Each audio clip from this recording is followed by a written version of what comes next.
Good evening. This is chapter 28, Rumble in the Jungle.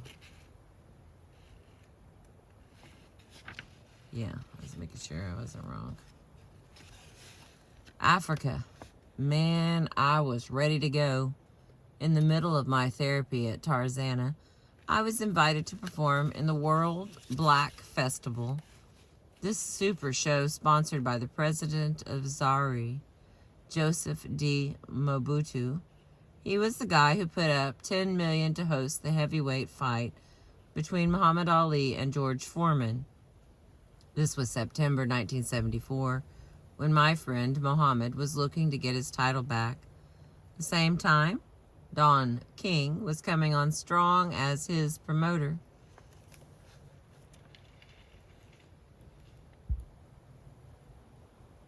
It was King who came up with Rumble in the Jungle, giving the Bouse the heaviest hype since Barnum and Bailey hooked up their three-ring circus. Don flew us over there in a private jumbo jet. Al Muscatel, my therapist, gave me more than permission to make the trip. He came along and brought his wife. I'm not sure if Al saw himself as my chaperone or whether he just wanted a free trip. Earlier, he had accompanied me to the Saratoga Springs Song Festival in New York, where I performed. It was strange and also nice, knowing my shrink was a fan. Don King didn't spare any expense. There must have been 36 people in Ali's personal entourage. Plus, Muhammad was happy to have all the music people along. Hugh Muscatella, Macekela, Miriam Macabella with Stokely Carmichael, B.B. King, James Brown, Sister Sledge, Bill Withers. In fact, it was the singer Lloyd Price who had first introduced Ali to King. When the 1747 touched down on African soil, I was excited. The motherland. Before we had time to blink, though, Don King was off the plane, announcing and introducing us to the crowd at the airport. Make sure we got this clear. There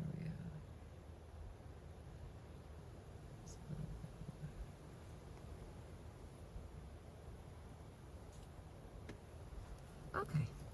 I looked out the window and saw scores of natives dressed in their skins and feathers, waving their spears and shouting those guttural chants, "Hunga, hunga, hunga."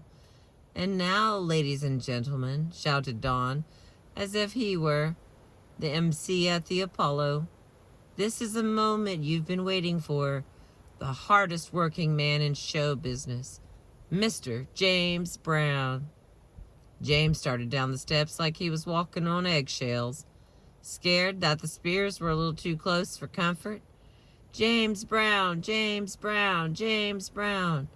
The natives started chanting. James just waved and ducked out of sight.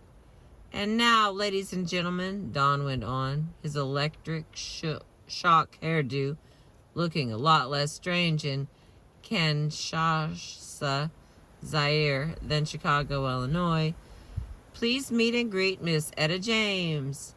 I came out to much milder applause than James Brown, but I saw, by the smiling faces and nods of recognition, that I actually had a few fans of my own on the dark continent.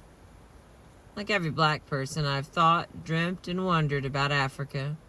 Africa is the source, and I was curious to experience all I could. Because I was sober and clear-eyed, I figured I'd get a clear-eyed view. I was wrong about that. And the reason was President Mobutu. This mother was off the wall. First thing I noticed in Kinshasa, no one over the age of 30 was walking the streets. Everyone was young and prosperous. When the world press turned on the cameras, Mobutu wanted Zaire to look good. Everywhere you looked, in the hotel, the stores, the public squares, you'd see colossal posters of Mobutu and Chairman Mao.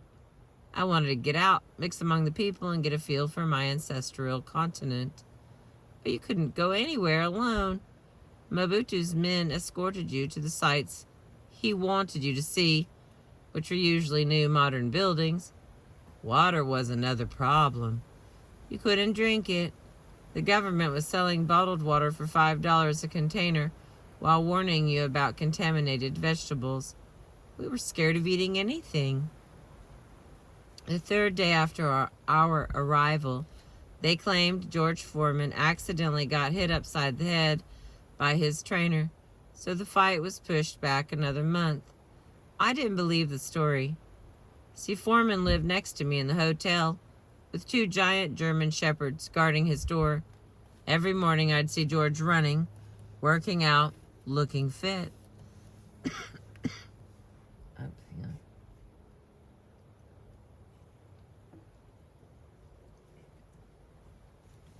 I figured it was a way for Mobutu to keep us in Zaire even longer, which is just what he tried to do.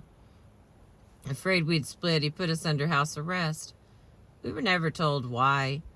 One morning, we were forced to get up at 6 a.m. and report to the soccer field, where Mobutu, standing on a raised podium, lectured to us for 3 hours. Excuse me. No one knew what the hell he was talking about. It was like a bad movie. James Brown freaked. He chartered a private plane and skipped out in the dead of night. The rest of us just waited until Mobutu calmed down. At the end of the week, he canceled half of the World Black Festival, meaning that me and Bibi never got to perform.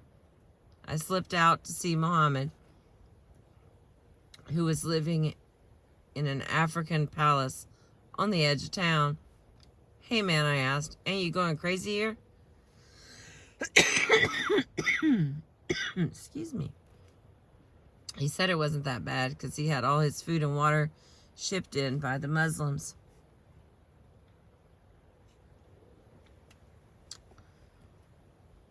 Etta, he told me, Africans are different, but I want this bout. I want my title back. Unfortunately, I left a couple of weeks before the rescheduled fight, the one where Ali stunned the world by pulling a rope-a-dope on Foreman and snatching back his throne.